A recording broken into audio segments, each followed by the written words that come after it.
right, viewers, we have a big breaking news coming in. It's a Times Now mega exclusive. So what we have accessed is an intel report, a report which blows the lid of Pakistan's sinister plot to intensify and spread a false narrative against India, to spread propaganda, basically to tarnish the credibility of the electoral process. Now, what does this say? What is really, Pakistan and its proxy, what are they up to? According to this intel report, they are spreading a fake narrative. They are spreading lies about Indian electoral process. It looks like they are rattled by the high voter percentage which we saw in the J&K elections.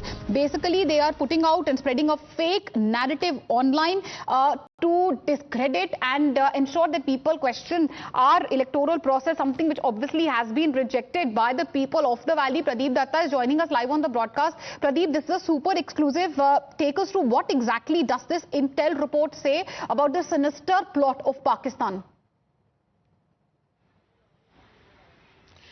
See, one has to understand why Pakistan is rattled. Reason being that first phase of polling, we saw that 61% people came out to vote. And this has happened after 35 years. And most of the people came out to vote in Shopian, Pulwama and Anantnag area. These are those areas where Burhan Wani, Riaz Naiko and Zakir Musa used to call shots few years back. And after abrogation of Article 370, you can see kind of a transformation that has taken place. Lok Sabha election also we saw beeline of people outside polling booth, and this time also we saw a large number of people coming out. Now, two phases are to be held. So Pakistan is trying its level best, one, to discredit electoral process, to send a wrong message to the international community that this is basically a military exercise, and they want the United Nations to intervene. And so they are using the social media platforms to tarnish image of the electoral process, trying to say that how they are trying to bring in a kind of a demographic engineering. Basically, through election, they want the people to settle down there. Outsiders are coming to vote. These are not the Kashmiris who are voting, and they are trying to, and they say this is a part of the Hindutva agenda of the BJP. And the second thing is that you can see some of the pictures also they are putting out how the people are raising Pakistani flags. I think they have forgotten that gone are the days when there used to be a premium on separatism or there used to be incentivization of terror. But now the people of Kashmir Valley, they have rejected terrorism. Those who used to swear by plebiscite, those who used to talk about referendum or Pakistan, they are the one who are also contesting election. There are Jamaat-e-Islami people as independent candidate.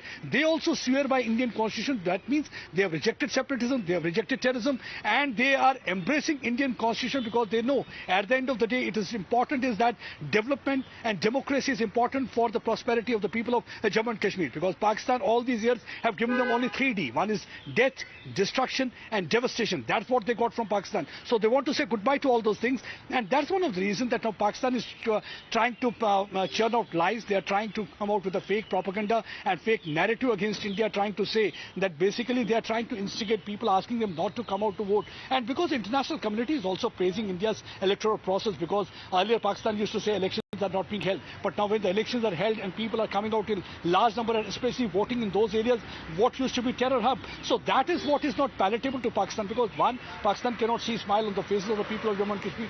They cannot see the democracy flourishing, and third thing is that whenever the democracy is flourishing, they know the development will be around, and once the development will be around completely, Pakistan narrative will be off. Pradeep, as you're telling us, they seem to be rattled by the high voter percentage. There are two things which this intel report highlights, and something I'd like to ask you. First of all, how is Pakistan using social media to push their propaganda? Also, the intel report also mentioned some Pak media reports. Could you highlight really on these facets to help us understand how Pak is trying to discredit the electoral process? And obviously, as you said, seems to be a fallout of the high voter turnout we have seen during the first phase of elections in Jammu and Kashmir.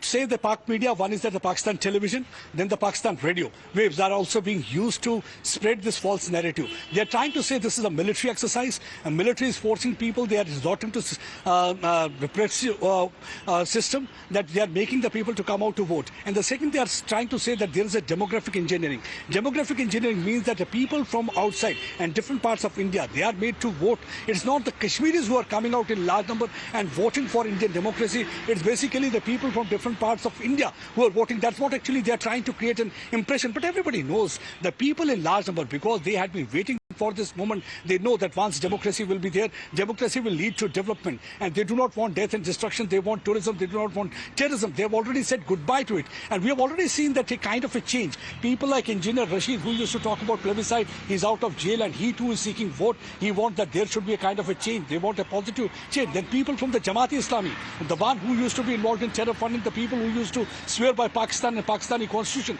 but they are swearing by the Indian constitution and they have full faith in the Indian democratic process. And that is not palatable to Pakistan. That's one of the reasons. One, they're using their media, like their Pakistan television, then Pakistani radio is being used, then the social media handles, through different social media handle, and most of them have the origin from Pakistan. They're trying to spread lies. They're trying to say how people on the first phase came out in large number and they were holding Pakistani flag. Reality is that nobody is holding Pakistani flag ever since Article 370 has been abrogated. We have seen now people in large number come out at Lal Chowk and they unfold tricolor. They are in a celebratory mode, and for them democracy is something that they're celebrating. And now they're waiting for the second phase that is to begin on September 20.